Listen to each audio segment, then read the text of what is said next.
Rinaldo Faustinho, que desde a última sexta-feira está conosco, compartilhando as verdades eternas da palavra do Senhor.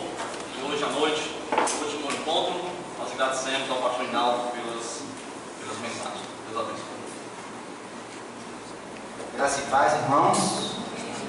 Mais uma vez eu quero parabenizar toda a igreja pelos seus 66 anos de vida. Que a graça do Senhor esteja com vocês, que o Senhor sobre vocês levante o rosto e que cada um esteja sempre disposto a proclamar as verdades do Evangelho, as verdades da Palavra de Deus aos seus amigos, aos seus conhecidos, a todos aqueles que se encontram nas trevas e sem Cristo. Nós temos falado acerca da graça que nos santifica e no primeiro dia, ontem à noite, nós falamos o que é graça, que é a benignidade de nosso Deus sobre cada um dos homens. Vimos que é o amor dele manifestado a cada um de nós. Nós vimos o propósito da graça, que é a justificação, que é a salvação do homem, e nós vimos os benefícios da graça. Um dos benefícios é a transformação, ou seja, é a santificação, quando a graça nos alcança, provoca em nós uma mudança de vida, um desejo de ir em busca dessa santificação, de nos parecermos mais com o Senhor, de transformarmos certas áreas da nossa vida. E também o Espírito Santo passa a habitar em nós, porque a graça nos alcançou, e é esse Espírito Santo que nos garante que iremos um dia nos encontrar com o Senhor, porque Ele é o penhor justamente do resgate da propriedade de Deus que somos nós. Nós vimos então que essa graça, além desses benefícios, ela provoca outros benefícios, que é a mudança de vida. Então a graça de Deus tem nos alcançado e mudado realmente as nossas vidas. Hoje pela manhã nós vimos alguns exemplos da liberação da graça de Deus. Vimos o exemplo da liberação da graça de Deus, quando aquela mulher que havia padecido durante 12 anos com hemorragia, ela vai ao encontro de Jesus e ela toca em Jesus. E naquele momento o Senhor libera a sua graça, o seu poder, e realiza uma cura maravilhosa. Uma mulher que se encontrava desenganada pelos médicos, humanamente para ela não havia esperança, ela já estava entrando em desespero, mas quando ela ouviu falar de Jesus, ela vai ao encontro dele e toca em Jesus. E tocando em Jesus, ela sente a transformação no seu corpo. E o desafio que nós fizemos foi que quando você vir à igreja, você faça como aquela mulher. Vá ou venha à igreja com um propósito. Venha com o propósito de tocar em Jesus, de ser abençoado por Jesus, de abençoar a outros, de estar pronto para servir, de se relacionar com Deus, se relacionar com Jesus. Você precisa ter um senso de um Deus presente.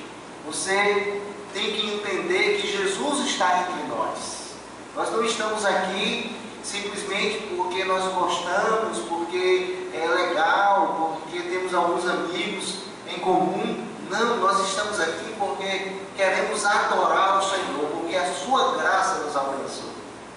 Nós vimos também um exemplo de graça liberada por Deus através de Jesus, quando aqueles 10 leprosos se aproximaram de Jesus clamando: Senhor, Senhor, nos socorre, nos salva. Então Jesus prova a fé daqueles homens e diz: olha, vão até os sacerdotes e se apresente a ele. E aqueles homens obedecem a Jesus, independente da circunstância, do que eles estavam passando, e eles simplesmente vão até o sacerdote. E no caminho até o templo eles são curados. E um deles então fica maravilhado. e volta gritando, glorificando a Deus, adorando a Deus, e chega até Jesus, prostra-se a seus pés. Então aquele homem volta para agradecer o milagre. Ele não quis nem ir até o sacerdote para autenticar aquela cura. Ele não quis voltar para os seus familiares, já que essa doença deixava ele recluso da sociedade, já que havia uma discriminação pelo leproso. Ele simplesmente queria adorar Jesus, e isso em alta voz. Ele queria testemunhar do milagre, da bênção, daquilo que o Senhor havia feito na vida dele. Então a grande lição para nós é que quando a graça de Deus nos toca, ela realmente faz grandes coisas em nossas vidas. E nós precisamos testemunhar para as pessoas. Nós precisamos falar para as pessoas aquilo que Deus tem feito em nossas vidas. Nós não precisamos ser teólogo, você não precisa ser pastor, diácono, missionário para falar da graça de Deus em sua vida. Você apenas precisa testemunhar o que Deus fez por você. Mesmo porque a Bíblia nos diz que mais recebereis poder ao descer sobre vós o Espírito Santo, e ser-me-eis testemunhas em Jerusalém, Judéia, Samaria, até os confins da terra. Você deve ser uma testemunha de Deus no seu bairro, na sua comunidade, no seu estado. E mesmo se Deus te chamar para os lugares mais remotos, você deve também aceitar esse chamado e ir ao encontro de Deus. E hoje à noite nós gostaríamos justamente de falar sobre esse chamado. 1 Tessalonicenses capítulo 2, estamos falando sobre a graça que nos santifica, e ela nos santifica através de um chamado. Então, se Deus te chamou para te dar a vida eterna, 1 Tessalonicenses capítulo 2, versículo 12, então certamente você irá em busca também da santidade. 1 Tessalonicenses capítulo 2, versículo 12. Diz assim a palavra do Senhor: exortamos, consolamos e admoestamos para viverdes por modo digno de Deus, que vos chama para o seu reino e glória. Vamos orar. Nosso Deus, mais uma vez nós estamos aqui louvando o Senhor e ao mesmo tempo pedindo que Teu Espírito Santo esteja abrindo os corações, falando a cada pessoa que está aqui hoje à noite. Se existe alguém que ainda não conhece a Jesus como seu Salvador, que nessa noite seja um dia oportuno de salvação, e que também o Teu povo seja desafiado a viver pela graça e a testemunhar desta graça e a andar com Jesus. Pois nós te oramos em nome desse Jesus maravilhoso, que vive e reina agora e para todo sempre. Amém. Muito bem. 1 Tessalonicenses 2,12 fala: exortamos, consolamos e admoestamos para viverdes por modo digno de Deus, que vos chama para o seu reino de glória. A igreja de Tessalônica, ela foi fundada em uma ocasião em que Paulo, na sua viagem missionária, segunda viagem missionária precisamente, ele depois de passar por Apolônia, Anfípolis, ele, Paulo, Timóteo e Sila vão até Tessalônica, e como era de costume, eles vão até a sinagoga, e ali ele passa a expor a palavra de Deus. Ele passou a razoar ali com os judeus, como era de costume, e naquela sinagoga dos judeus, ao pregar o Evangelho, ao pregar a palavra de Deus, a expor para aquelas pessoas que estavam ali que era necessário que Jesus Cristo ele viesse ao mundo, sofresse, padecesse, mas ressuscitasse ao terceiro dia. Muitos gregos creram em Jesus. Alguns judeus também creram. E algumas distintas mulheres se converteram ali a Jesus. Então, o que acontece é que judeus invejosos, trazendo alguns homens dentre a malandragem. Então agora foram até a casa de Jason, um dos que se converteram, dos discípulos, e assaltam aquela casa, trazendo Jason para fora e outros discípulos, e querem agora saber onde estão Paulo, Silas e Timóteo. E ele vai sendo preso, Jason, paga a fiança, é liberado, e à noite aqueles irmãos logo providenciam a saída de Paulo para Atenas. Então para Bereia. Então Paulo sai e vai para Bereia, por causa da ameaça que estava se passando ali. E lá em Bereia, ele começa mais uma vez a falar da palavra, começa a fundar uma igreja ali também, mas aqueles homens de Tessalônica saem também até Bereia, e lá eles começam a tumultuar, e logo querem realmente causar um grande tumulto, e aí prender Paulo e matar a Paulo.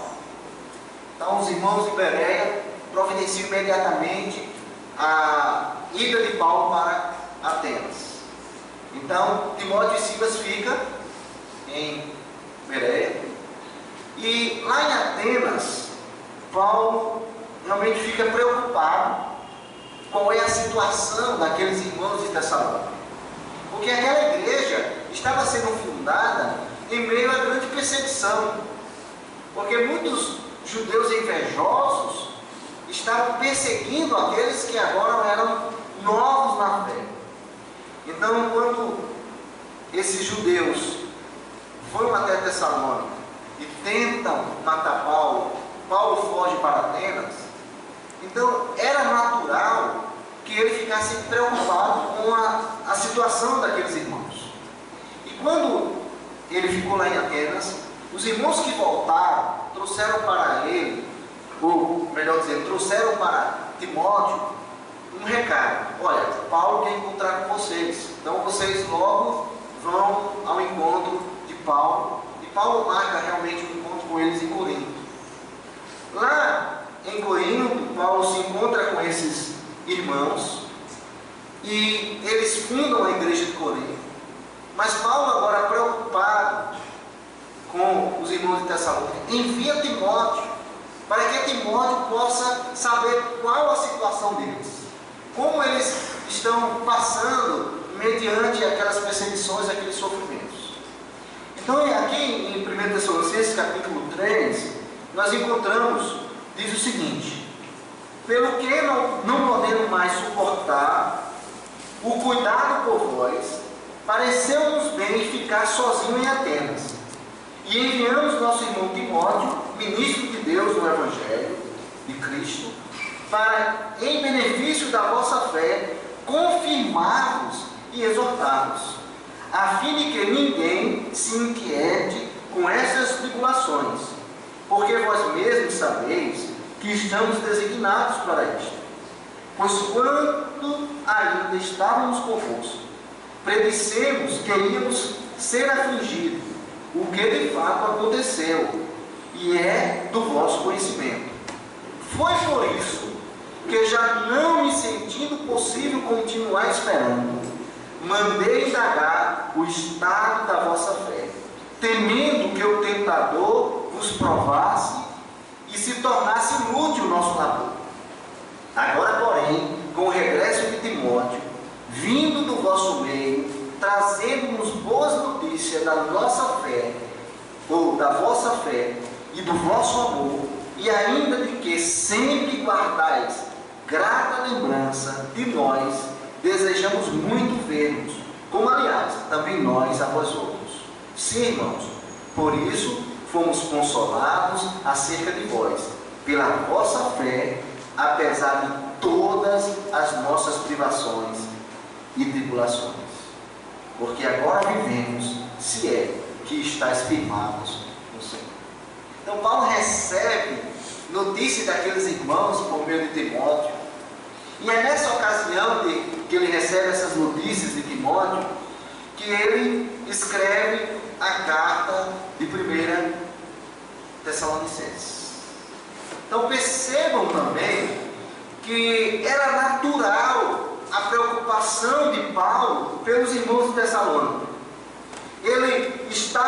Se eles estavam firmados na fé, se eles estavam superando aquelas provações, aquelas tribulações, aquelas perseguições. E para a alegria de Paulo, para o consolo de Paulo, as notícias que Timóteo traz eram boas notícias. Eles continuavam firmados, eles estavam resistindo bem àquelas tribulações, àquelas perseguições. Então, primeira carta a Timóteo, 1 Tessalonicenses, Paulo escreve no capítulo 1 e 2, agradecendo a Deus pela vida daqueles irmãos, dando graças a Deus pela maneira como os tessalonicenses reagiram diante de todas aquelas provações. Então, ele descreve no capítulo 1 e capítulo 2 os motivos porque ele está dando graças a Deus. E ele diz: olha, irmãos, capítulo 1, eu dou graças a Deus porque o Senhor tem abençoado vocês. Eu dou graças a Deus pela operosidade da vossa fé, pela abnegação do vosso amor. Eu dou graças a Deus pela firmeza da vossa esperança. Eu dou graças a Deus porque a palavra de Deus não chegou até vocês como palavra de homem, mas chegou realmente no poder do Espírito Santo que está operando em vocês. Ele diz: olha, eu dou graças a Deus porque vocês se tornaram imitadores de Cristo, mesmo em meio a tribulações. Eu dou graças a Deus porque vocês se tornaram um modelo para os crentes da Acaia, para os crentes da Macedônia. Eu dou graças a Deus porque a fé de vocês é uma fé notória. As pessoas estão falando, os irmãos de outras cidades estão falando como vocês são crentes de fé. Então eu posso dar graças a Deus por isso. Eu dou graças a Deus porque vocês abandonaram os ídolos e estão servindo ao único Deus verdadeiro. Então tudo isso ele apresenta como uma forma de estar orando a Deus, dando graças a Deus pela vida dos tessalonicenses. E a razão dessa gratidão é que quando Paulo estava com eles, os aconselhou a viverem de maneira que agradassem a Deus pelo seu chamado. Veja, capítulo 2, versículo 12. Exortamos e consolamos e admoestamos para viverdes por modo digno de Deus, que vos chama para o seu reino e glória. Então Paulo diz: irmãos, eu estou dando graças a Deus, porque quando eu estava no meio de vocês, quando eu estava entre vocês, eu exortei vocês para viverem de modo digno desse chamado de Deus. E se a graça de Deus os alcançou, então a maneira que eles iriam se comportar mediante toda aquela tribulação, mediante de toda aquela perseguição, não seria outra a não ser como eles estavam vivendo. Então, Timóteo traz alegria, traz consolo para Paulo, porque traz boas notícias daqueles irmãos. A graça de Deus verdadeiramente os alcançou. Verdadeiramente eles estavam buscando santificar-se mais e mais, porque o chamado de Deus havia alcançado. Então, se o chamado de Deus os alcançou, a maneira certa de viver é pela graça, mesmo em meio a tribulações e perseguições. Agora, irmãos, qual é o grande problema entre nós quando olhamos para as pessoas que estão lá fora? O grande problema conosco é que a Bíblia, ela é bem clara em dividir a humanidade em duas classes de pessoas. Quais são elas? A Bíblia é clara em falar dos que estão nas trevas e os que estão na luz.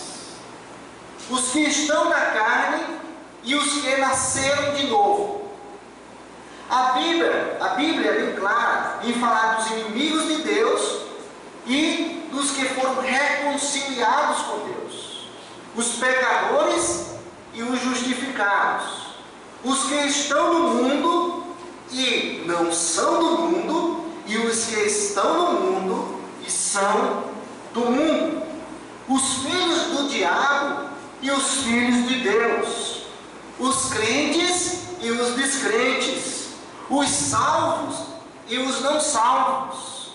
Os que foram chamados e os que não foram chamados. Então eu vejo claramente na Bíblia essa distinção entre duas classes de pessoas. Essas pessoas que nós aqui descrevemos. Então o que acontece conosco? Nós então tentamos identificar as pessoas que pertencem a Deus e as que não pertencem a Deus. Os que são dos nossos e os que não são dos nossos. Apenas por uma declaração verbal. Ou seja, se alguém disse, eu creio em Jesus, levantou a mão na igreja, e agora faz parte de uma igreja evangélica, então nós falamos que elas são crentes. Elas vão para o céu.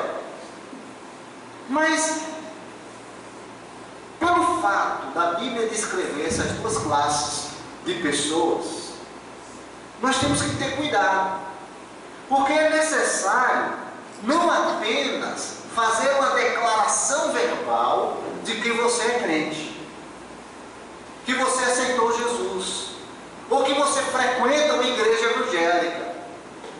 É necessário ter recebido o chamado da graça. É necessário ter sido alcançado pela graça de Deus. É necessário ter recebido o chamado da salvação. Ter verdadeiramente uma fé salvífica. A fé no Senhor Jesus Cristo. Depositar a sua fé em Jesus. Ontem à noite aconteceu uma situação interessante. Nós falamos sobre a graça de Deus. O que é a graça? Nós falamos sobre o propósito da graça. Nós falamos sobre os benefícios da graça. E tinha um senhor que estava aqui nos ouvindo. E depois que terminou o culto, nós não fizemos nenhum apelo, ele estava ali no portão com a sua esposa. E nós começamos a conversar. E ele havia entendido toda a graça de Deus. E ele disse, olha, eu quero Jesus como meu Salvador. Eu quero passar por ser uma nova criatura. Eu agora tenho certeza de vida eterna. E ele disse, a graça realmente o alcançou. Ele declarou a Jesus, mas logo depois ele ficou muito empolgado. Ele começou a contar que coisa maravilhosa, como Deus realmente tem feito grandes coisas na vida de homens, muitos têm se disposto a levar o Evangelho. E parecia realmente viver a alegria do Espírito. E a sua família ficou muito feliz, né? A esposa, as suas duas filhas, o Senhor... Hernaldo, né? Hernaldo, ele mesmo falou ali, Hernaldo disse, olha, eu quero Jesus, né? Então Hernaldo entregou a sua vida a Jesus. Então ele logo está disposto até, e disse, olha, é diferente você estar na igreja e você simplesmente sair da igreja, mas você sair para falar de Jesus, né? E certamente ele vai ser um homem que vai ser usado por Deus depois de ser discipulado e treinado para falar de Jesus. Então a ideia não é só uma declaração verbal, eu creio em Jesus, mesmo porque a ideia de que alguns que fazem a sua confissão verbal vão para o céu é uma ideia um pouco perigosa, pois na vida de muitos, essa confissão confissão verbal, ela não parece soar muito compatível com aquilo que ela crê. Você quer um exemplo? Jonas. Deus diz: olha, Jonas, eu quero que você proclame para Nínive. Aí Jonas disse: tá bom, eu vou. O Senhor foi bem claro: eu quero que você proclame e diga para Nínive que vai cair juízo sobre ela. Mas o que foi que Jonas fez? Jonas, ao invés de ir a Nínive, ele pegou um navio para onde? Para Tarsis. E no alto mar começa uma tempestade tremenda. O mar está revolto. Jonas vai lá para o porão e dormindo, roncando. Parecia que nada à sua volta estava acontecendo. Enquanto isso, na proa do navio, os marinheiros estavam desesperados. Cada um queria saber qual é o Deus que está causando tudo isso. Um joga a sua imagem de escultura, o outro joga o seu amuleto, o outro joga a sua cruz, e cada um quer dizer: olha, vamos fazer alguma coisa, o que é que já clamamos aos nossos deuses, não tem um Deus que aí é mais forte do que todos os nossos. Será que está faltando mais alguém? Alguém lembra? Tem um dormindo lá embaixo, no porão. Vamos lá e... Ei, acorda. Como?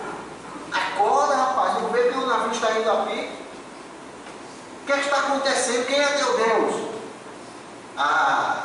Meu amigo, meu Deus, é aquele que criou o mar, o céu, a terra e tudo que neles há. Como é? Esse é o seu Deus? É. E agora? Clama a Ele para ver se Ele faz alguma coisa por nós. Agora, o que é que Jonas está declarando? Que crê num Deus que é soberano, um Deus que criou o mar, a terra e tudo que neles há. No entanto, o que é que ele está tentando fazer? Fugir de Deus. E ele está fugindo de Deus e continua insensível às coisas que estão à sua volta. Não está vendo que aqueles marinheiros estão a ponto de morrer, que o navio está a ponto de afundar, está dormindo tranquilamente. E talvez é o que acontece com alguns, né? Estão em pecado, cometendo coisas absurdas, mas estão dormindo tranquilamente, né? Estão dizendo que creem no Deus do universo, mas estão vivendo como se Deus não existisse.